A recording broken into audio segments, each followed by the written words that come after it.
નિમિત્તે શ્રમિકોનો વતન જવા ભારે ધસારો. ઉધના રેલવે સ્ટેશન પર સુરક્ષાના ભાગરૂપે ચુસ્ત પોલીસ બંદોબસ્ત ગોઠવાયો. સુરત શહેરમાં આગામી હોળી અને ધૂળેટીના પર્વને ધ્યાનમાં રાખીને પરપ્રાંતીય શ્રમિકો દ્વારા પોતાના વતન જવાની પ્રક્રિયા વેગવંત બની છે.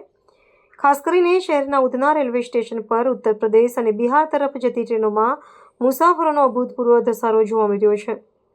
તહેવારના માહોલમાં કોઈ અઘટિત ઘટના ન ઘટે અને વ્યવસ્થા જળવાઈ રહે તે હેતુથી વહીવટીતંત્ર અને રેલવે સુરક્ષા દળ દ્વારા ચુસ્ત પોલીસ બંદોબસ્ત ગોઠવવામાં આવ્યો છે. સુરતની આર્થિક કરોડરજ્જુ ગણાતા કાપડ ઉદ્યોગ, ખાસ કરીને રંગાટકામ, છાપકામ અને લૂમ્સના કારખાનાઓમાં કાર્યરત લાખો કામદારો પર્વની ઉજવણી માટે ઉત્તર ભારત તરફ રવાના થઈ રહ્યા છે. આ શ્રમિકોની અવરજવરને કારણે ઉદ્યોગ જગતમાં પણ આંશિક અસર જોવા મળી રહી છે.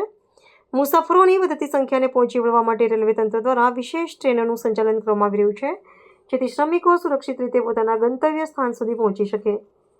રેલવે સત્તાધીશો દ્વારા પ્લેટફોર્મ પર ભીડને નિયંત્રિત કરવા માટે વધારાના સુરક્ષા જવાનો તૈનાત કરવામાં આવ્યા છે અને ટિકિટ બારીઓ પર પણ ખાસ નિરીક્ષણ રાખવામાં આવી રહ્યું છે. મુસાફરોને પ્લેટફોર્મ પર પ્રવેશવા માટે હારબંધ વ્યવસ્થા કરવામાં આવી છે, જેથી નાસપક જેવી સ્થિતિ ન સર્જાય. આગામી દિવસોમાં પણ આ ધસારો યથાવત રહેવાની શક્યતાને જોતા સુરક્ષા એજન્સીઓ સતત તત્પર રહીને પરિસ્થિતિ પર ચાંપતી નજર રાખી રહી છે.